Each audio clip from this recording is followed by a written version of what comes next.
8ാമത്തെ page, ഉപോദ്ഘാത ഭാഷ്യം. താഴേന്ന് ടീക്ക 3ാമത്തെ പങ്ക്തി കണ്ടോ? പിന്നെ ദ്വിതീയ പ്രഥമം എന്തായിരുന്നു? ജ്യേഷ്ഠത്വം പൂർവഭാവിത്വം വാ ആഗമജ്ഞാനം പ്രത്യുപജീവ്യത്വം വാ. പൂർവഭാവിത്വ പ്രസംഗം കഴിഞ്ഞു. ഇനി ആഗമജ്ഞാനത്തിന്റെ ഉപജീവ്യനാണ് ആര്? പ്രത്യക്ഷം. അതുകൊണ്ട് പ്രത്യക്ഷം ജ്യേഷ്ഠമായി എഴുതിയിരിക്കും ജ്യേഷ്ഠത്വം. പ്രത്യക്ഷജ്ഞാനനിഷ്ഠവാ പ്രമാണനിഷ്ഠവാ ജ്യേഷ്ഠത്വം കിം? പ്രത്യക്ഷജ്ഞാനനിഷ്ഠമാണത് വരിക. ആഗമജ്ഞാനം ആശ്രയിക്കുന്നത് കൊണ്ടാണോ, അഥവാ ആഗമജ്ഞാനത്തെക്കാൾ മുമ്പേ ഉള്ളത് കൊണ്ടാണോ, പൂർവഭാവി ആയതുകൊണ്ടാണോ? അപ്പോൾ ആദ്യം പറഞ്ഞു ആദ്യേന പ്രാബല്യം ജ്യേഷ്ഠസ്യാപി രജത ഭ്രമസ്യ പശ്ചാത് ഭാവിന ശുക്തിജ്ഞാനന ബാധദർശനാദ്.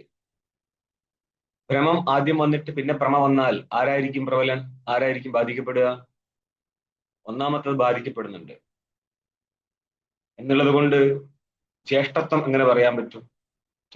ജ്യേഷ്ഠത്വം പറഞ്ഞാലും പ്രമാണത്വം കിട്ടത്തില്ലെന്നർത്ഥം. പൂർവഭാവിത്വം ഇല്ല എന്നല്ല, പൂർവഭാവിത്വം ഉണ്ടായിട്ട് പോലും ബാധിക്കപ്പെട്ടു പോകുന്നുണ്ട്. അതുകൊണ്ട് ജ്യേഷ്ഠപ്രമാണം പ്രബലമാണ് എന്ന് പറയാൻ പറ്റത്തില്ല എന്നുള്ള അർത്ഥത്തിലാണ് പറഞ്ഞത്. അല്ലാതെ ജ്യേഷ്ഠനാവൂല എന്ന് പറയാൻ പറ്റത്തില്ല. ഉണ്ടായിട്ട് പോലും ബാധിക്കപ്പെടുന്നുണ്ട്.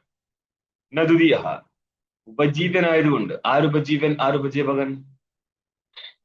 പ്രത്യക്ഷം ഉപജീവ്യം. പ്രത്യക്ഷ ഉപജീവ്യം. ഉപജീവകൻ ആരാവും? ആഗമം. ആഗമം. അപ്പൊ അതിന്റെ പ്രക്രിയ പറഞ്ഞു പോവുകയാണ്. ദ്വിതീയ ആഗമജ്ഞാനോത്പത്തോ പ്രത്യക്ഷാദിമൂല വൃദ്ധവ്യവഹാരെ സംഗതി ഗ്രഹദ്വാര ശബ്ദോപലബ്ധിദ്വാരാ ച പ്രത്യക്ഷാദിർ വ്യാവഹാരിക പ്രാമാണ്യസ്യ ഉപജീവ്യത്വപി. മാനിക്കുന്നുണ്ട്, ഒരംശം മാനിക്കുന്നുണ്ട്. ഇത് നിങ്ങളുടെ അദ്വൈതത്തിൽ പലവട്ടം കഴിഞ്ഞു പോയ സംഭവമാണ് ഈ പറഞ്ഞു പോകുന്നുള്ളൂ. അവിടെ എന്നാലും മനസ്സിലാവും, ഇവിടെ അതും മനസ്സിലാവില്ല. പങ്ക്തിയുടെ ഒരു ബുദ്ധിമുട്ട് കൊണ്ടാണത്. ഒരേ കാര്യമാണ് എഴുതുന്ന ആൾക്കാരുടെ കയ്യിലിരിക്കുന്നത്. ആഗമജ്ഞാനത്തിന്റെ ഉത്പത്തിക്ക് എന്തൊക്കെ വരുന്നുണ്ട്? പ്രത്യക്ഷാദി മൂലമായിട്ടാണ് വൃദ്ധന്റെ വ്യവഹാരത്തിൽ സംഗതി ഗ്രഹിക്കുന്നത്. അതായത് ഇന്നലെ പറഞ്ഞു തുടങ്ങിയതല്ലേ, ഉത്തമ വൃദ്ധനായിരിക്കുന്ന അച്ചച്ചൻ, വല്യച്ഛൻ, ആരെങ്കിലും ആവട്ടെ, മധ്യമവൃദ്ധനായിരിക്കുന്ന മകനോട് പറയാണ്, നീ ഘടത്തെ കൊണ്ടുവരൂ, ഈ ഘടത്തെ എടുത്തു കൊണ്ടുപോകൂ എന്ന്. ഘടമാനയ ഘടം നയ. ഇത് കേട്ടിരിക്കുന്ന ഒരു കൊച്ചുമോനുണ്ട് അവിടെ. അവൻ അനുമാനം നടത്തുന്നുണ്ട് ആദ്യം, ഈ എന്റെ അച്ഛനോട് അച്ചച്ചൻ പറഞ്ഞിട്ടുണ്ട് എന്തോ, അതിൽ നിന്ന് അച്ഛന് ജ്ഞാനം ഉള്ളത് കൊണ്ടാണ് അച്ഛൻ ഈ ഘടം കൊണ്ടുവരികയും കൊണ്ടുപോവുകയൊക്കെ ചെയ്തിരിക്കുന്നത്. ഇങ്ങനെ പലവട്ടം ഘടസംബന്ധിയായിരിക്കുന്ന ആനയന നയനാദി വ്യവഹാരം നടക്കുമ്പോൾ ആനയ എന്ന് പറഞ്ഞപ്പോൾ എന്തോ ഒന്ന് കൊണ്ടുവന്നിട്ടുണ്ട്, നയ എന്ന് പറഞ്ഞപ്പോൾ എടുത്ത് കൊണ്ടുപോയിട്ടുണ്ട്. ആ സ്ഥിതിക്ക് നയയും ആനയും തമ്മിൽ വ്യത്യാസം കേൾക്കുന്നുണ്ട്. പക്ഷേ അസംബന്ധിയായിരിക്കുന്ന ഘട്ടത്തിൽ വ്യത്യാസം കാണുന്നില്ല. ഘടഹ എന്ന രണ്ട് സ്ഥലത്തും പ്രയോഗിച്ചത്. അപ്പോൾ ആ ബാലന് മനസ്സിലാവും ഘടശബ്ദത്തിന്റെ അർത്ഥമാണ് ഈ കാണുന്ന കമ്പുഗ്രീവാദിമാനായിരിക്കുന്ന വസ്തു എന്ന്. ഇങ്ങനെ പദവും പദാർത്ഥവും തമ്മിലുള്ള ഗ്രഹണം, ഏത് ശക്തിയുടെ പദവും പദാർത്ഥവും തമ്മിലുള്ള സംബന്ധത്തിന്റെ ഗ്രഹണമാണ്. പദവും പദാർത്ഥവും തമ്മിൽ സംബന്ധത്തിന്റെ പേരാണ് ശക്തി. ആ ശക്തിജ്ഞാനം ആർക്കുണ്ടാവും? ബാലനുണ്ടാവും. ശക്തിജ്ഞാനം ഇല്ലെങ്കിൽ പിന്നെ പദം കേട്ടാൽ പദാർത്ഥത്തിന്റെ ബോധം ഉണ്ടാവത്തില്ല. അതായത് വാക്യാർത്ഥ സ്ഥലത്ത് ഒരു വാക്യത്തിൽ അനേക പദങ്ങളുണ്ട്. പദങ്ങളിൽ നിന്ന് പദാർത്ഥ ബോധം ഉണ്ടായ ശേഷം പദാർത്ഥങ്ങളുടെ പരസ്പര മേളനത്തെയാണ് വാക്യാർത്ഥം എന്ന് പറയുന്നത്. ആ പരസ്പരം മേളിക്കപ്പെട്ടിരിക്കുന്ന പദാർത്ഥങ്ങളുടെ ബോധത്തെയാണ് വാക്യാർത്ഥ ബോധം എന്ന് പറയുന്നത്. അപ്പോൾ വാക്യാർത്ഥ ബോധം പ്രതി പദാർത്ഥങ്ങളുടെ പരസ്പര മേളനം ആവശ്യമാണ്. പരസ്പര മേളന സ്ഥലത്ത് പരസ്പര പദാർത്ഥങ്ങളുടെ ജ്ഞാനം ആവശ്യമാണ്. പദാർത്ഥങ്ങളുടെ ജ്ഞാനമായിരിക്കട്ടെ പദത്തിൽ നിന്നാണ് ഉണ്ടാവുന്നത്. പദത്തിൽ നിന്ന് പദാർത്ഥങ്ങളുടെ ജ്ഞാനം സ്മരണവും, പദാർത്ഥങ്ങളുടെ പരസ്പര അന്യബോധം ശബ്ദബോധവുമാണ്. ശബ്ദബോധം പുതിയൊരു ബോധമാണ്. പദാർത്ഥ ബോധം എന്നുള്ളത് പണ്ട് അനുഭവിച്ചിരിക്കുന്ന പദാർത്ഥത്തിന്റെ സ്മരണം മാത്രമാണ്. അപ്പോൾ പണ്ട് പദാർത്ഥത്തെ എങ്ങനെ അറിഞ്ഞു, അനുഭവിച്ചു? അതാണ് ശക്തിജ്ഞാന സ്ഥലത്ത് നമ്മൾ ഒരു സ്ഥലം ഇവിടെ കാണിച്ചിട്ടുള്ളൂ. ഏത്? വൃദ്ധവ്യവഹാരത്തിൽ നിന്ന് പദവും പദാർത്ഥവും തമ്മിൽ സംബന്ധമായിരിക്കുന്ന ശക്തിയെ ബാലൻ ഗ്രഹിക്കുന്നു എന്നുള്ളത്. ഇത് ഒരു സ്ഥലം മാത്രമാണ്. നിങ്ങൾക്ക് തർക്കസംഗ്രഹത്തില് പ്രത്യക്ഷം, അനുമാനം, പിന്നെ എന്താ വരുന്നത്? ഉപമാനമാണ്. ഉപമാനത്തിൽ നിന്ന് ഉണ്ടാവുന്ന ഉപമതി എന്നുള്ളത് പദവും പദാർത്ഥവും തമ്മിൽ സംബന്ധമായിരിക്കുന്ന ശക്തിയുടെ ഗ്രഹണമാണ്. ഇത് കേവലം ഒന്നിൽ നിന്ന് രണ്ടിൽ നിന്നല്ല, പല രീതിയിൽ ശക്തിജ്ഞാനം ഉണ്ടാകുന്നുണ്ട്. അതുകൊണ്ട് നിങ്ങൾക്ക് ന്യായസിദ്ധാന്ത മുക്താവലിൽ ടീക്കയിൽ കാണാം, ശക്തിഗ്രഹോ വ്യാകരണോപമാനാത് കോശാപ്തവാക്യാദി വ്യവഹാരദശ്ച വാക്യസ്യ ശേഷാദ് വിവൃതേർവദന്തി സാന്നിധ്യത സിദ്ധപദസ്യ വൃദ്ധാഹ. ഇങ്ങനെ പല കാരണങ്ങളിൽ നിന്ന് ശക്തിജ്ഞാനം ഉണ്ടാവും. ശക്തിജ്ഞാനം ഇല്ല എങ്കിൽ പിന്നെ പദത്തിൽ പദാർത്ഥബോധം ഉണ്ടാവത്തില്ല. പദാർത്ഥബോധമില്ലെങ്കിൽ വാക്യാർത്ഥബോധം ഉണ്ടാവത്തില്ല. അപ്പോൾ വാക്യാർത്ഥബോധമായിരിക്കുന്ന ആഗമജ്ഞാനം, ആഗമം എന്നുള്ളത് വാക്യമാണ്. ആഗമജ്ഞാനം വാക്യാർത്ഥജ്ഞാനമാണ്. ആ സ്ഥലത്ത് ആഗമജ്ഞാനം പ്രത്യക്ഷാദികളെ ആശ്രയിച്ചു കൊണ്ട് തന്നെയാണ് ഉത്പന്നമാവുന്നത്, ഇല്ലെന്നാരും പറയുന്നില്ല. അന്നപ്പോൾ പ്രത്യക്ഷ സ്ഥലത്ത് എന്തൊക്കെ സംഭവിച്ചു? വൃദ്ധന്റെ വ്യവഹാരം പ്രത്യക്ഷമായിട്ട് മധ്യമ വൃദ്ധന്റെ വ്യവഹാരം പ്രത്യക്ഷമായിട്ട് കാണുകയാണ്. രണ്ട് വൃദ്ധന്മാരുണ്ട്. ഒരു ഉത്തമ വൃദ്ധൻ ശബ്ദപ്രയോഗം നടത്തിയ ആള്, മധ്യമ വൃദ്ധൻ വ്യവഹരിച്ച ആള്, പിന്നെ ബാലൻ അത് കണ്ടു തന്നവൻ. ഇങ്ങനെയുള്ള സ്ഥലത്ത് പ്രത്യക്ഷാദി മൂലമായിട്ട് വൃദ്ധന്റെ വ്യവഹാരം നടക്കുന്നത്. ആ വ്യവഹാരത്തിലാണ് ശക്തിഗ്രഹണം ബാലൻ നടത്തുന്നത്. എന്നിട്ട് പിന്നെ ശബ്ദം കേൾക്കുമ്പോൾ, അതായത് ലോകാവഗത സാമർത്ഥ്യ വേദേ ശബ്ദേ ബോധകാഹ എന്ന് കുമാരിൽ ഭട്ടൻ പറയും. ലോകത്തിൽ ഏത് പദത്തിന്റെ ശക്തി എവിടെ ഗ്രഹിച്ചു അത് തന്നെയാണ് വേദത്തിലും എന്ന് പറയുന്നത്. വൈദികമായിട്ടിരിക്കുന്ന പദാർത്ഥ ബോധസ്ഥലവും ലൗകികമായിരിക്കുന്ന പദാർത്ഥ ബോധസ്ഥലവും തമ്മിൽ വ്യത്യാസമൊന്നുമില്ല. ഇവിടെ ബോധം ഉണ്ടെങ്കിൽ മാത്രമേ അവിടെയും ബോധം ഉണ്ടാകത്തുള്ളൂ. അന്നപ്പോൾ ആ ശബ്ദബോധ സ്ഥലത്ത് ശബ്ദ ഉപലബ്ധി ദ്വാര ശബ്ദശ്രവണമാണ് പറയുന്നത്. ചെവിട് കൊണ്ട് പദങ്ങളിൽ നിന്ന് പദങ്ങൾ കേൾക്കുകയും പദങ്ങളുടെ കൂട്ടമായിരിക്കുന്ന വാക്യത്തെയും കേൾക്കുന്നുണ്ട്. ഒരു വാക്യം ഒന്നിച്ച് കേൾക്കാൻ പറ്റത്തില്ല, ഒരു പദം ഒന്നിച്ച് കേൾക്കാൻ പറ്റത്തില്ല. വർണ്ണങ്ങൾ കൂടി നിന്നിട്ട് ഉള്ളതാണ് ഒരു പദം, പദങ്ങൾ കൂടി ഉള്ളതാണ് വാക്യം. അതൊക്കെ ബുദ്ധിയുടെ കർമ്മമൊക്കെ നിങ്ങൾക്ക് ശബ്ദഖണ്ഡം പഠിക്കുന്ന നേരം ഇനിയും കൂടുതലായിട്ട് പഠിക്കാം. അപ്പോൾ ശബ്ദത്തിന്റെ ജ്ഞാനം വഴി പ്രത്യക്ഷാദർ വ്യാവഹാരിക പ്രമാണസ്യ ഉപജീവ്യത്വപി, പ്രത്യക്ഷാദിയിലിരിക്കുന്ന വ്യാവഹാരിക പ്രാമാണ്യത്തെ ആര് ഉപജീവനം നടത്തുന്നുണ്ട്? ആഗമജ്ഞാനം. അപ്പോൾ ആഗമജ്ഞാനം തന്റെ ഉത്പത്തിക്കായിട്ട് ഇത്രയും പ്രക്രിയയെ ആശ്രയിക്കുന്നുകൊണ്ട് പ്രത്യക്ഷനിഷ്ഠ പ്രാമാണ്യത്തെ ആശ്രയിക്കുന്നുണ്ട്. ഏത് പ്രാമാണ്യമാണ്? വ്യാവഹാരിക പ്രാമാണ്യം. 3 വിധത്തില് നമ്മൾക്ക് അസ്തിത്വം പറയാം: പ്രാതിഭാസികം, വ്യാവഹാരികം, പാരമാർത്ഥികം. അന്നപ്പോൾ വ്യാവഹാരിക പ്രാമാണ്യത്തെ മാത്രമേ, ജ്ഞാനനിഷ്ഠ വ്യാവഹാരിക പ്രാമാണ്യം അഥവാ പ്രത്യക്ഷ വസ്തുനിഷ്ഠ വ്യാവഹാരിക പ്രാമാണ്യത്തെ മാത്രമേ ആഗമം ആശ്രയിക്കുന്നുള്ളൂ. അതിനെ ആഗമം നിഷേധിക്കത്തില്ല. ജ്ഞാനനിഷ്ഠ വസ്തുനിഷ്ഠ പാരമാർത്ഥികത്വത്തെയാണ് നിഷേധിക്കുന്നത്. വസ്തുനിഷ്ഠ പാരമാർത്ഥികത്വം, ജ്ഞാനനിഷ്ഠ പ്രാമാണ്യത്തിലെ പാരമാർത്ഥികത്വം ഇത് നിഷേധിച്ചു കളയും. ജ്ഞാനത്തിലെ പ്രാമാണികത്വം മാനിക്കുന്നുണ്ട്, പക്ഷെ അത് വ്യാവഹാരിക പ്രാമാണികത്വം മാത്രം.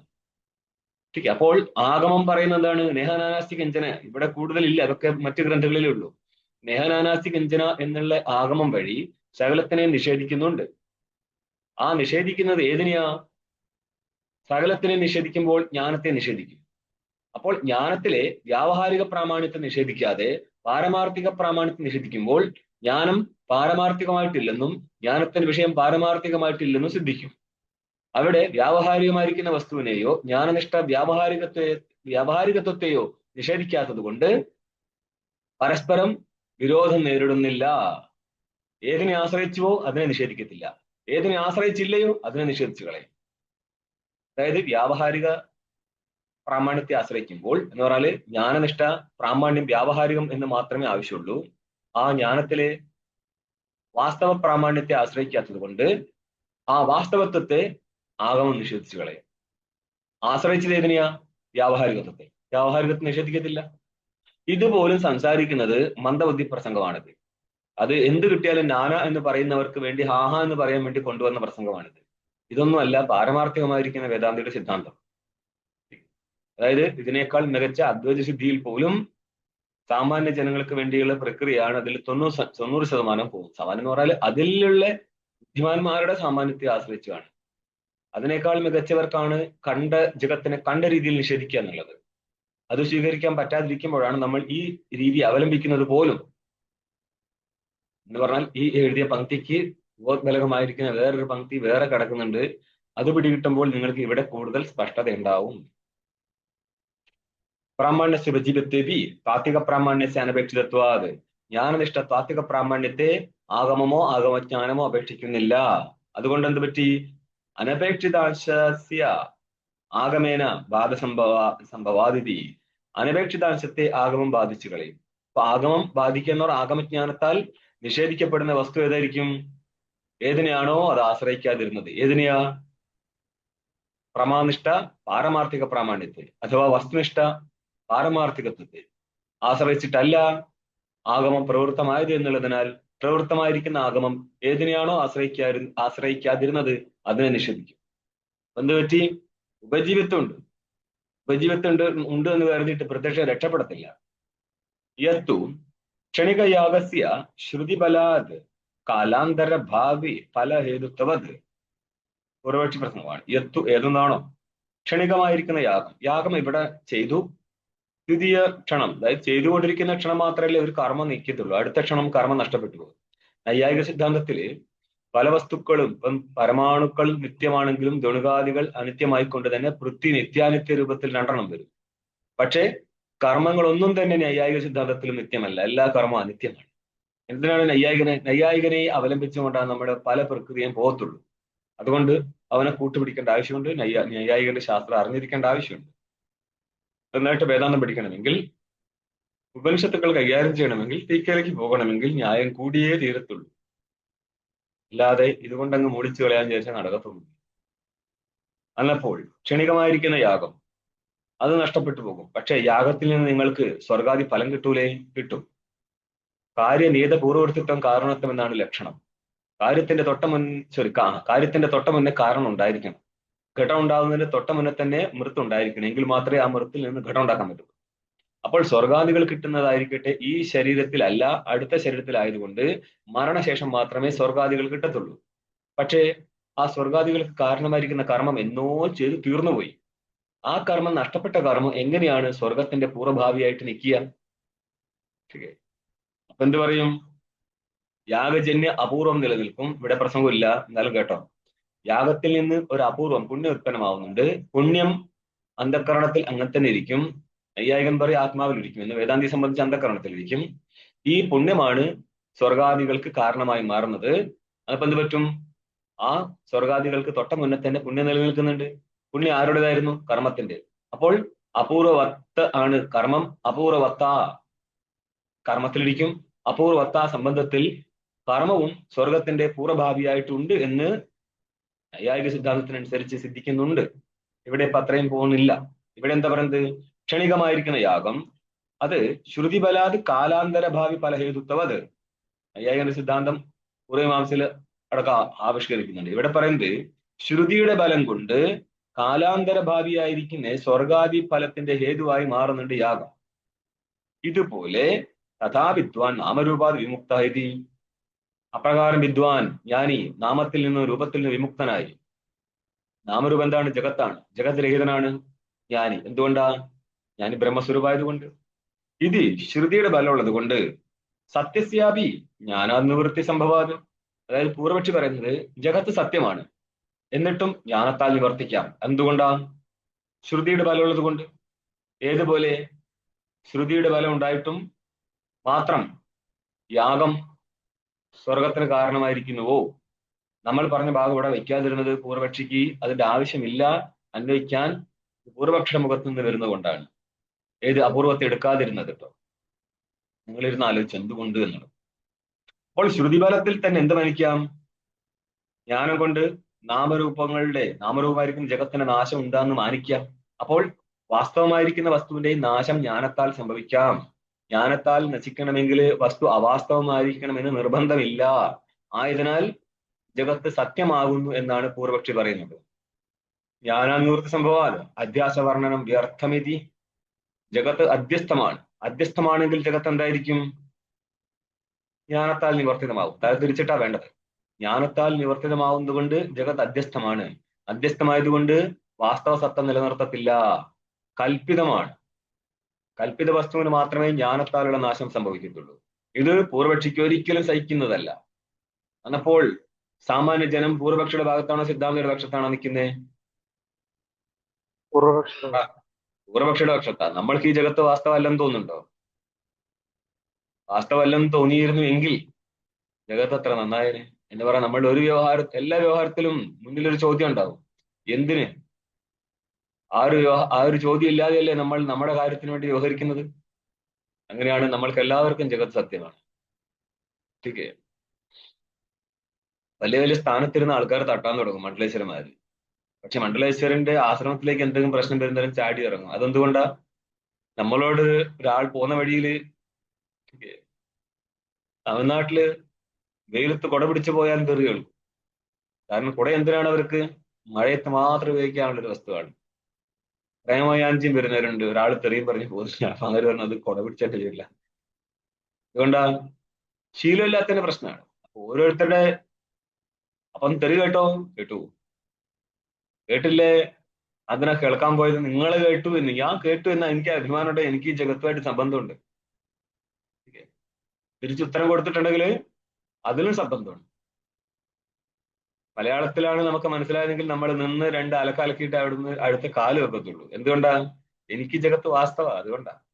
എനിക്ക് ജഗത്ത് അവാസ്തവമായിരുന്നെങ്കിൽ ആരോട് പറഞ്ഞാലും ഇപ്പൊ എന്താ?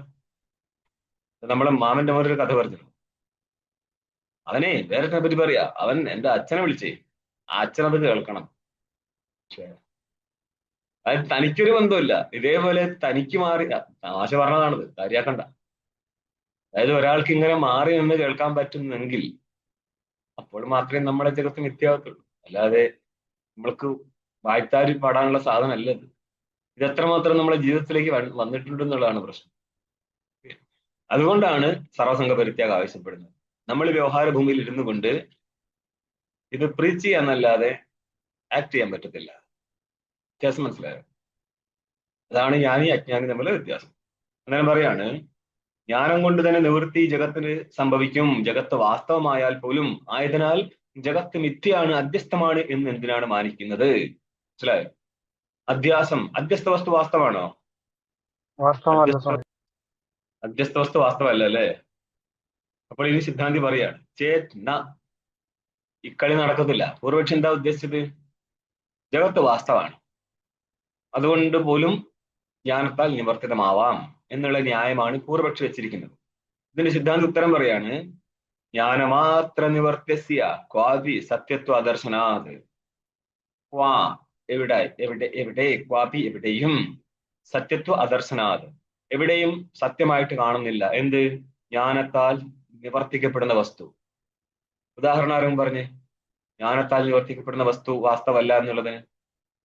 സ്വപ്നത്തിലെ ലോകം ഉണർന്നു കഴിയുമ്പോൾ സ്വപ്നത്തിലെ ലോകം ഏത് ജ്ഞാനത്താലാണ് നിവർത്തിച്ചത്? വാസ്തവജ്ഞാനത്താൽ. ഏതാ വാസ്തവജ്ഞാനം?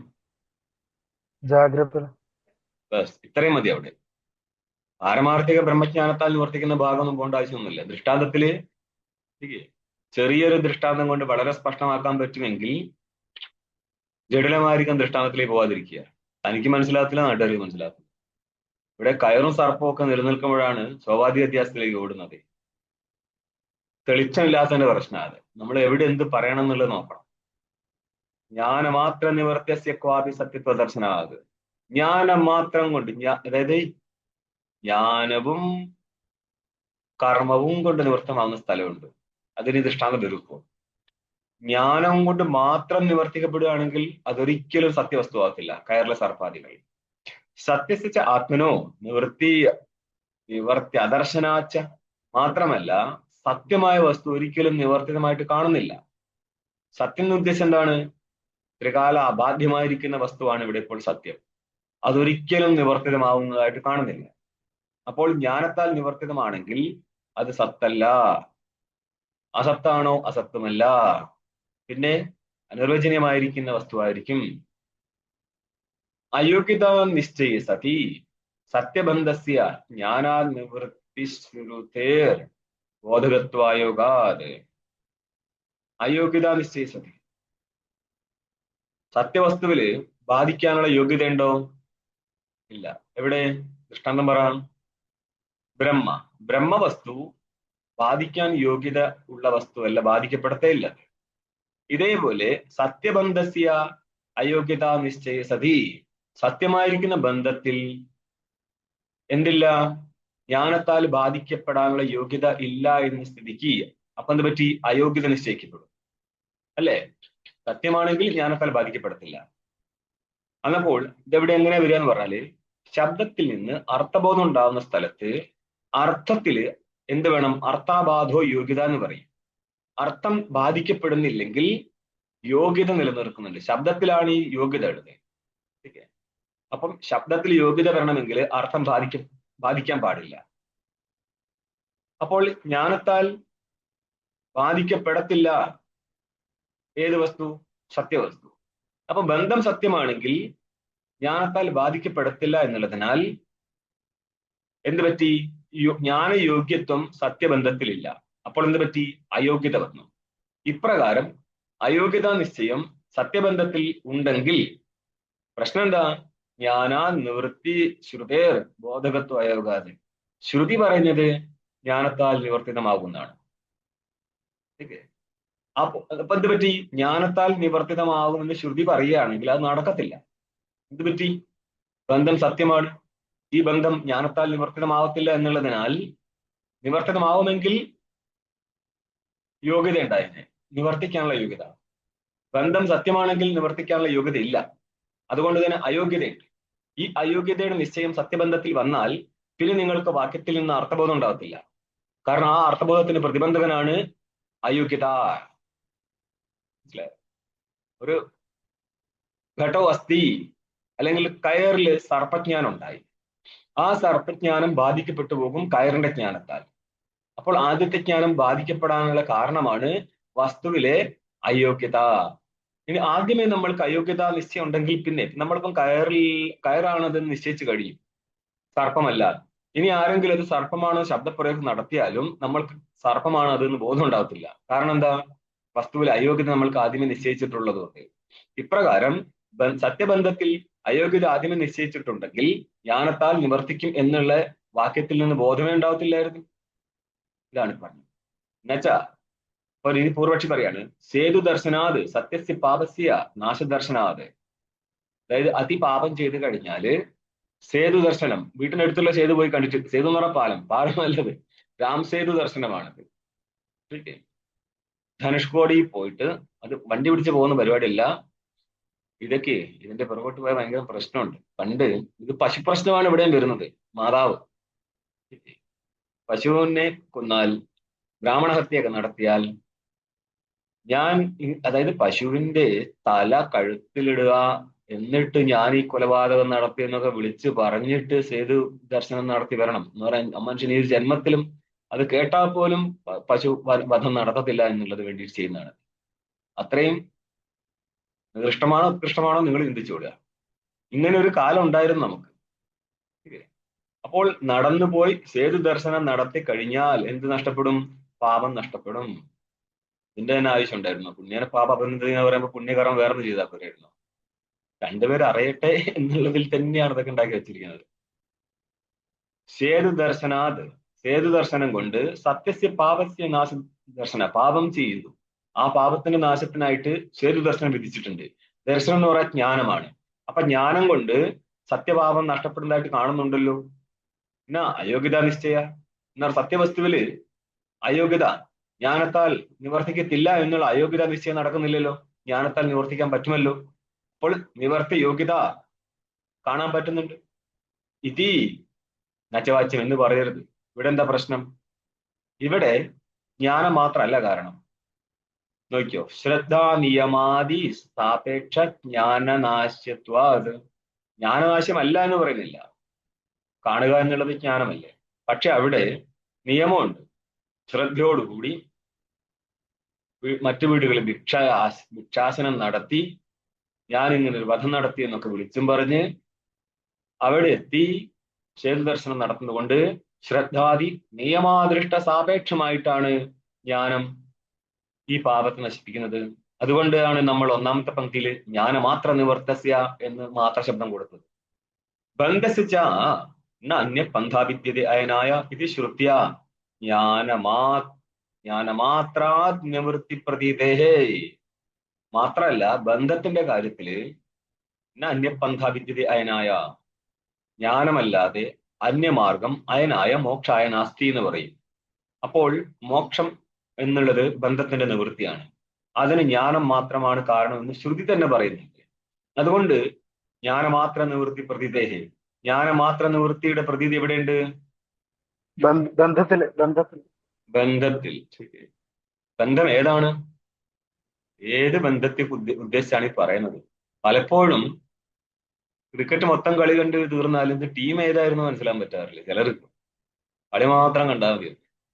ഇതേപോലെ മൊത്തം പാഠം കഴിഞ്ഞിട്ട് ബന്ധം ഏത്, ബന്ധുവാരും ശത്രുവാരും തിരിച്ചറിയാതെ നിൽക്കരുത്.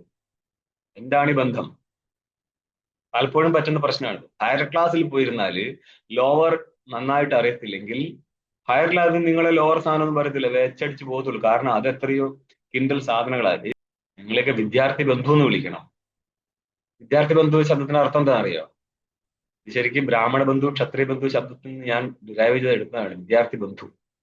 അതായത് സ്വയം വിദ്യാർത്ഥിയുടെ വ്യവഹാരം നടത്താതെ ആ വിദ്യാർത്ഥി തന്റെ ബന്ധുവാണെന്ന് പറയുന്ന വിദ്യാർത്ഥിയാണ് വിദ്യാർത്ഥി ബന്ധു. ആരോട്? എടോ, ഈ ജഗത്തല്ലേ മൊത്തം കാണുന്നതല്ലേ ഞാൻ നിവർത്തിമായിരിക്കുന്ന ബന്ധൻ എന്ന് പറഞ്ഞു പോകുന്നത്? നിങ്ങൾ എങ്ങോട്ടാ ഓടുന്നത്? ബന്ധസ്യ സംസാരസ്യ, സംസാരാത്മക ബന്ധമാണ് ഇതെല്ലാം ഓടുന്നത്. അന്യപന്ഥ വിദ്യത അയനായതി ശ്രുത്യ ജ്ഞാനമാത്ര നിവൃത്തി പ്രതിദേഹേ. സിദ്ധാന്തി പറഞ്ഞു പോവാണ്, ശ്രുതി തന്നെ പ്രമാണമുണ്ട്, ജ്ഞാനം മാത്രമാണ് ഈ ബന്ധത്തിന്റെ നിവൃത്തിക്ക് കാരണം എന്നുള്ളത്.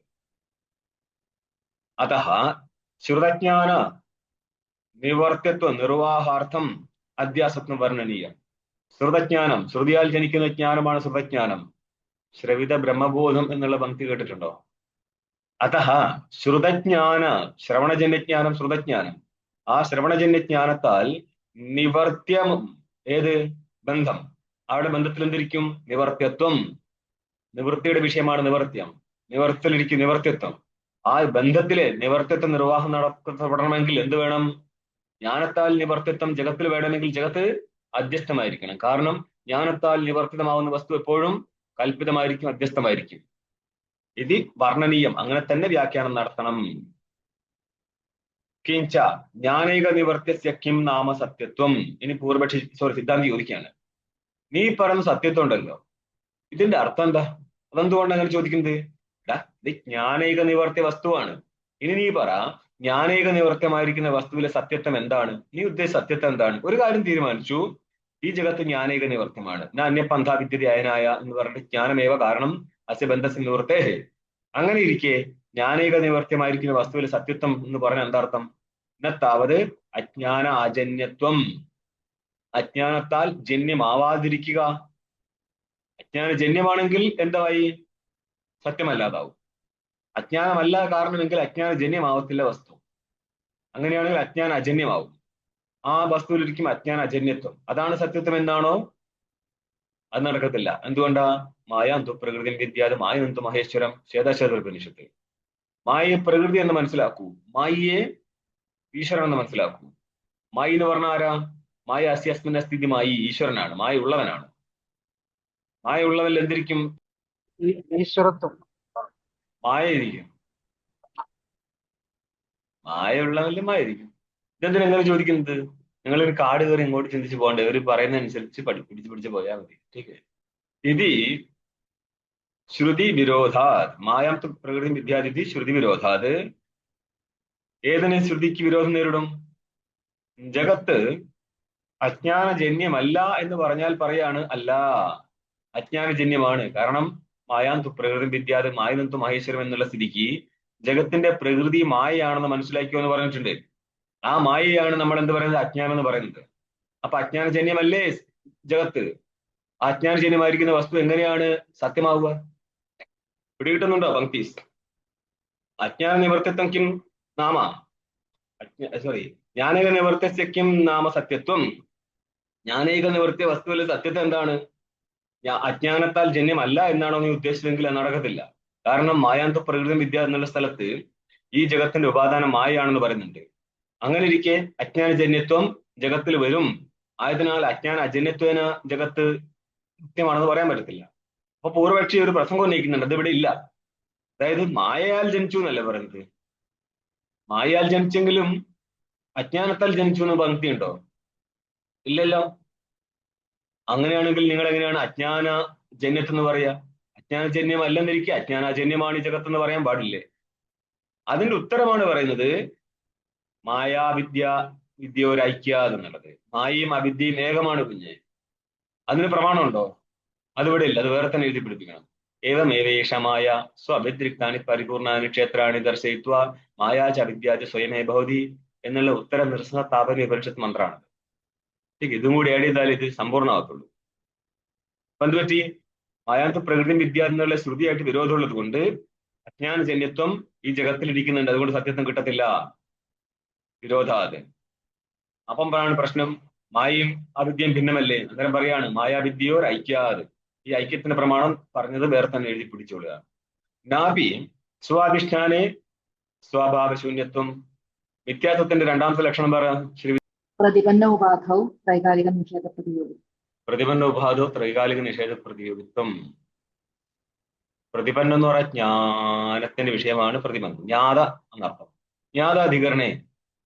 ജ്ഞാതാധികരണേ ത്രൈകാലിക നിഷേധ പ്രതിയോഗിത്വം. അതായത് കയറിൽ സർപ്പം കാണുമ്പോൾ സർപ്പത്തിന്റെ ജ്ഞാതാധികരണമാണ് കയറ്. ആ കയറിൽ ഏത് കാലത്തെ സർപ്പമുള്ളത്? ഒരു കാലത്തുമില്ല. അതുകൊണ്ട് സർപ്പത്തിന്റെ ത്രൈകാലിക നിഷേധം നടക്കും. ഇങ്ങനെ നടക്കുന്ന ത്രൈകാലിക നിഷേധത്തിന്റെ പ്രതിയോഗിയാണ് സർപ്പം. അപ്പൊ സർപ്പത്തിൽ എന്തിരിക്കും? പ്രതിപന്ന ഉപാധ ത്രൈകാലിക നിഷേധ പ്രതിയോഗിത്വം. ठीक അല്ലെങ്കിലോ സ്വഭാവനിഷ്ഠ പ്രതീതി വിഷയത്വം എന്നൊക്കെ പറയാം. തന്റെ അഭാവ അധികരണത്തിൽ പ്രതീതമാവും മാത്രമാണ്. സ്വന്തം അധികരണത്തിൽ സ്വന്തം അഭാവം സിദ്ധിച്ചു കഴിഞ്ഞാൽ വസ്തു മിഥ്യയായി പോകും. ഇതാണ് പറയുന്നത് സ്വ അഭാവ.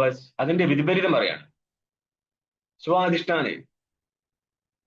സർപ്പത്തിന്റെ അധിഷ്ഠാനമായിരിക്കുന്ന കയറിൽ സ്വഭാവം, ഏതിന്റെ സ്വ എന്ന് പറഞ്ഞാല് സർപ്പം. സർപ്പത്തിന്റെ അഭാവം വന്നു കഴിഞ്ഞാൽ സർപ്പം മിഥ്യയാവും. പക്ഷെ അത് ഒഴിവാക്കാണ് സ്വഭാവശൂന്യത്വം.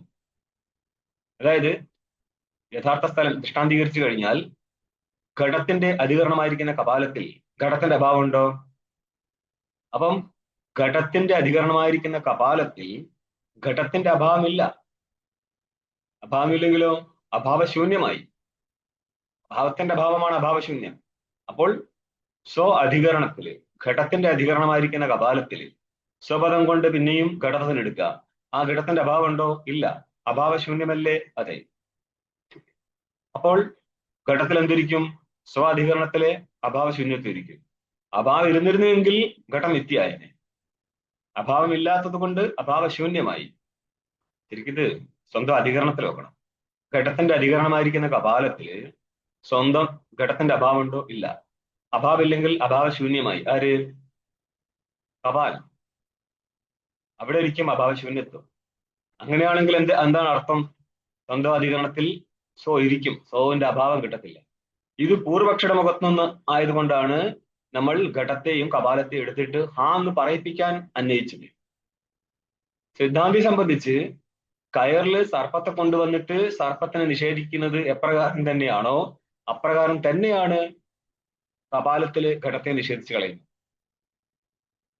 അതെന്തുകൊണ്ടാണ് നിഷേധിക്കാൻ പറ്റാത്തത്? ഇപ്പോൾ നമ്മുടെ ബുദ്ധിയിൽ ഘടം സത്യമാണെന്ന് ബോധിക്കുന്നത് കൊണ്ടാണ്.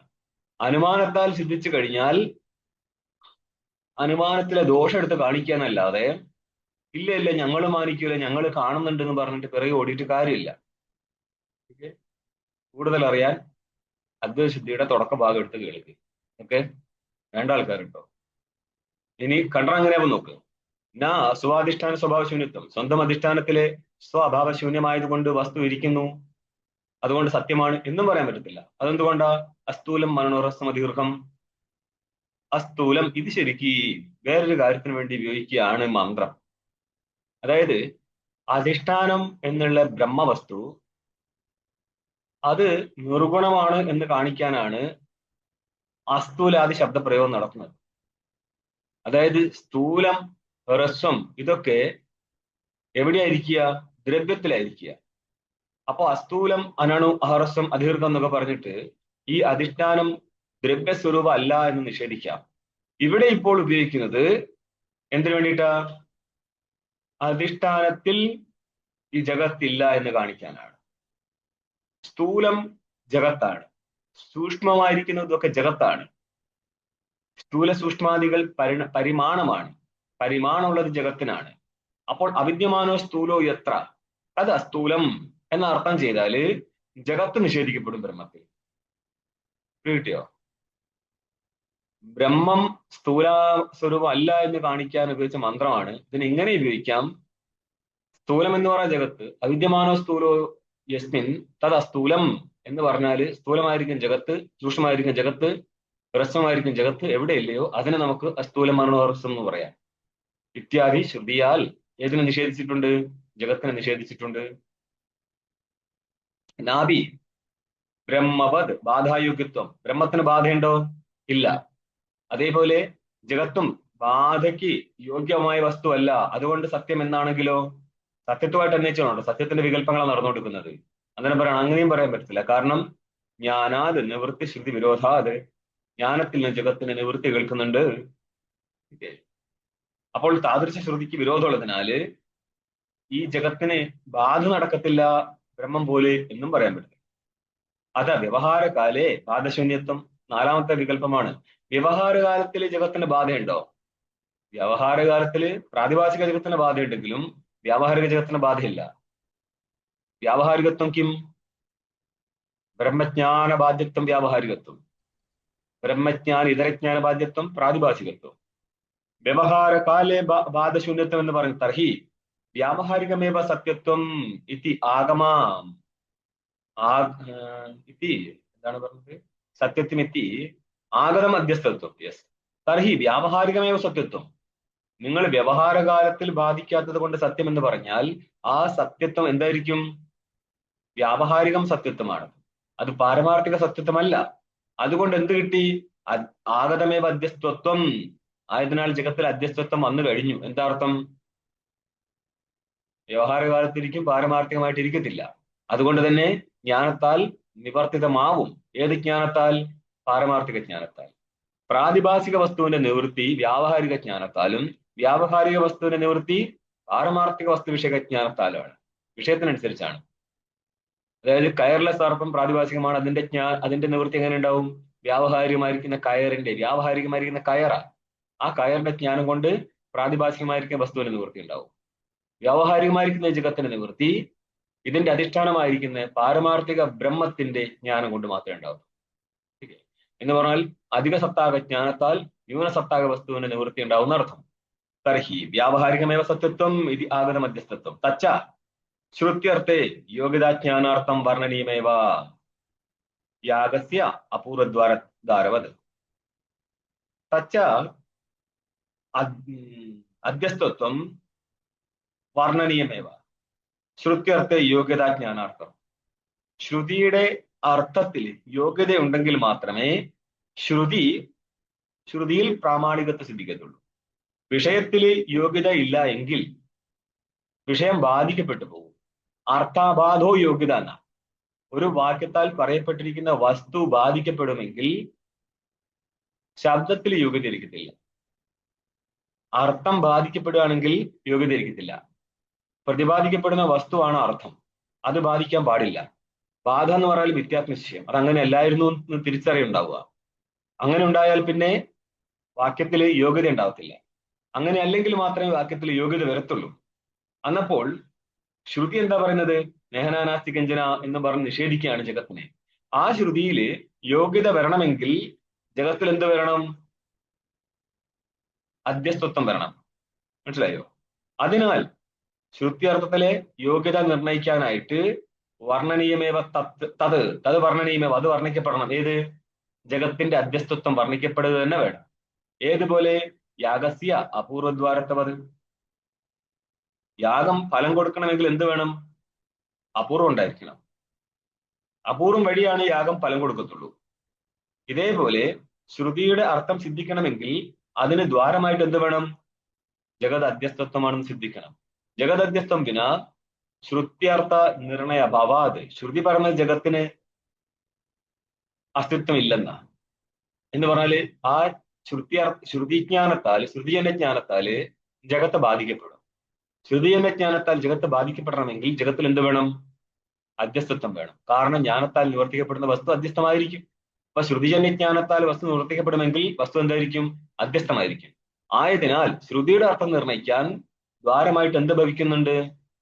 ജഗത്ത് മിഥ്യ അധ്യസ്ഥമാണ് എന്നുള്ള കാര്യത്തിന്റെ നിശ്ചയം ഭവിക്കുന്നുണ്ട്. അതിനാൽ ഇങ്ങനെ നിശ്ചയിച്ചേ പറ്റത്തുള്ളൂ എന്നർത്ഥം. നജ തത് അനന്യത്വ അധികരണേ തസ്യ വർണ്ണനാത് പൗനരുക്തി. നിങ്ങൾക്ക് ബ്രഹ്മസൂത്രത്തിൽ എത്തിക്കഴിഞ്ഞാല് തദനന്യത്വം ആരംഭണ ശബ്ദാദിഭ്യ എന്നൊരു സൂത്രം കാണാം. ശരി, ഞാൻ ആ സൂത്രവർണ്ണത്തിലേക്ക് പോകുന്നില്ല. ഈ സൂത്രത്തെ കുറിച്ചാണ് പറയുന്നത്. ഈ സ്ഥലത്ത് ജഗത് അധ്യസ്ഥമാണെന്ന് വർണ്ണിച്ച സ്ഥിതിക്ക് ഇനി ഈ ആരംഭ ഭാഷ്യത്തിലും ഇതിനെ വർണ്ണിക്കുന്നത് പുനരുക്തി എന്നുള്ള ദോഷം വരൂലേ? അവൻ പറയാണ് ഇതിന, എന്തുകൊണ്ടാ? തത്ര ഉക്ത അധ്യാസസ്യൈവ പ്രവൃത്യംഗ വിഷയാദി സിദ്ധ്യർത്ഥം ആദോ സ്മര്യമാണത്വാദി ദിക്. തത്ര ഉക്ത അധ്യാസസ്യൈവ, അവിടെ പറയപ്പെട്ടിരിക്കുന്ന അധ്യാസത്തെ ഇവിടെ സ്മരിച്ചു എന്ന് മാത്രം. അതെങ്ങനെയാണ് അവിടെ പറഞ്ഞത് ഇവിടെ സ്മരിക്കാൻ പറ്റുക? ആദ്യം കഴിഞ്ഞതിനല്ലേ പിന്നെ സ്മരിക്കാൻ പറ്റത്തുള്ളൂ. ഇതേ ശാസ്ത്രത്തിനനുസരിച്ച് ആചാര്യന്മാർക്കറിയാം സൂത്രത്തിലൂടെ വരുന്ന കാര്യം അവിടെ പറയേണ്ടതാണ്. അതിന്റെ വ്യാഖ്യാനം ചെയ്യുന്ന ഭാഷകാരന് അറിയോ ആ സൂത്രത്തിൽ അങ്ങനത്തെ ഒരു കാര്യം പറയണം എന്നുള്ളത്? അറിയാം. അതിനെ ഇപ്പോൾ ഇങ്ങനെ ഇവിടെ സ്മരിച്ചിട്ട് സിദ്ധിക്കുകയാണ്. മനസ്സിലായോ? എന്തിനാ? ഇതിങ്ങനെ പറഞ്ഞിട്ടില്ല എങ്കിൽ തത്ര ഉക്ത അധ്യാസസ്യൈവ, അതായത് അതങ്ങനെ ഇവിടെ നിരൂപണം നടത്തിയിട്ടില്ല എങ്കിൽ അധികാരി വിഷയ സംബന്ധ പ്രയോജനം സിദ്ധിക്കപ്പെടത്തില്ല. അതായത് ഈ ശാസ്ത്രത്തിന്റെ അധികാരി ആരാ? മുമുക്ഷു. വിഷയം എന്താ? ഐക്യം. ഫലം എന്താ? മുക്തി. മുക്തി എന്ന് പറയുന്ന അർത്ഥം ബന്ധത്തിന്റെ നാശം. ബന്ധം എന്താ? സംസാരം. ഈ സംസാരത്തിന്റെ നാശത്തിലൂടെ മുക്തി കൈവരുമെങ്കിൽ അവിടെ കാരണമായിട്ട് ജ്ഞാനമാണ് ഭവിക്കുന്നതെങ്കിൽ ജഗത് അധ്യസ്ഥ വസ്തു ആയിരിക്കണം, എങ്കിൽ മാത്രമേ ഇത്രയും പ്രക്രിയ സംഭവിക്കത്തുള്ളൂ. അന്നപ്പോൾ ശാസ്ത്രത്തിന്റെ ആരംഭത്തിൽ അധികാരി വിഷയ സംബന്ധ പ്രയോജനം പറയേണ്ടയിടത്ത് ജഗത് അധ്യസ്ഥമാണെന്ന് നിശ്ചയിച്ചേ പറ്റത്തുള്ളൂ. ജഗത് അധ്യസ്ഥമല്ല എങ്കിൽ എന്ത് സിദ്ധിക്കത്തില്ല? ജീവാത്മനോ ഒരു ഐക്യം സിദ്ധിക്കത്തില്ല. മനസ്സിലായോ? എന്തു പറ്റും? ജീവൻ വാസ്തവമായി കഴിഞ്ഞാൽ ഐക്യം വരത്തില്ല, ഭേദമേ സിദ്ധിക്കത്തുള്ളൂ. അങ്ങനെയാണെങ്കിൽ ഈ ഗ്രന്ഥത്തിന്റെ വിഷയം സിദ്ധിക്കാതെ പോകും. ഒന്ന്, മോക്ഷം എന്നുള്ളത് സ്വരൂപമാണ്, സ്വരൂപം ബ്രഹ്മമാണെങ്കിൽ അവിടെ ജഗത്ത് നിത്യയാണെങ്കിൽ മാത്രമേ ജീവന് വാസ്തവ കൈവല്യം സംഭവിക്കത്തുള്ളൂ. ജഗത് വാസ്തവമാണെങ്കിൽ ഒരിക്കലും പാരമാർത്ഥികമായിരിക്കുന്ന കൈവല്യം എങ്ങനെ സംഭവിക്കും? എന്തുകൊണ്ടാ? വേദാന്തത്തില് കൈവല്യം എന്നുള്ളത് ബ്രഹ്മസ്വരൂപമാണ്. അത് സിദ്ധിക്കണമെങ്കിൽ ജഗത്ത് ഇവിടെ ഉണ്ടാകാൻ പാടില്ല. നോക്കിക്കോ, തത്ര ഉക്ത അധ്യാസസ്യൈവ പ്രവൃത്തി അംഗം എന്ന് ഉദ്ദേശിച്ചത് ഏതിന്റെ പ്രവൃത്തിയാ? ശാസ്ത്രത്തിലെ പ്രവൃത്തിയാണ്. ശാസ്ത്രത്തിലെ അധ്യയനം എന്നുള്ള പ്രവൃത്തിക്ക് അംഗമാണ് ആരൊക്കെ? വിഷയാദി, അധികാരി വിഷയ സംബന്ധ പ്രയോജനം. 4 എടുത്തോളൂ. വിഷയാദി പദം കൊണ്ട് ബാക്കി 3 എടുക്കുക. താദൃശ വിഷയാദി സിദ്ധ്യർത്ഥം, വിഷയാദി സിദ്ധിക്കാനായിട്ട് ആദോ സ്മര്യമാണത്വാത്, തുടക്കത്തിൽ സ്മരണത്തിന്റെ വിഷയമാണ് സ്മര്യമാണം. ആരാണ് സ്മരിക്കപ്പെട്ടിരിക്കുന്നത് തുടക്കത്തില്? അധ്യാസം. അധ്യാസം സ്മരിച്ചില്ല എങ്കിൽ നിങ്ങൾക്ക് വിഷയാദികൾ സിദ്ധിക്കപ്പെടത്തില്ല. അതുകൊണ്ട് ഇവിടെ സ്മരിച്ചു എന്ന് മനസ്സിലാക്കിക്കൊള്ളുക. അധ്യാസം ദേദാദർശയതി, അധ്യാസത്തിന് വിഭാഗം നടത്തുകയാണ്. ഇനി ഭാഷ്യം കണ്ടോ. ലോക വ്യവഹാര, ഏത് പേജിലാണുള്ളത്? ലോക വ്യവഹാര. ഓം പൂർണ്ണമദഃ പൂർണ്ണമിദം പൂർണ്ണാത് പൂർണ്ണമുദച്യത്തെ പൂർണ്ണസ്യ പൂർണ്ണമാദായ പൂർണ്ണമേവാവശിഷ്യത്തെ. ഓം ശാന്തി ശാന്തി ശാന്തി. ശങ്കരം ശങ്കരാചാര്യം കേശവം ബാദരായണം സൂത്രഭാഷ്യകൃതൗ വന്ദേ ഭഗവന്തൗ പുനഃ പുനഃ. ഈശ്വരോ ഗുരുരാത്മേതി മൂർത്തിഭേദ വിഭാഗിനെ വ്യോമവത് വ്യാപ്തദേഹായ ദക്ഷിണാമൂർത്തയേ നമഃ. ഓം ശാന്തി ശാന്തി ശാന്തി.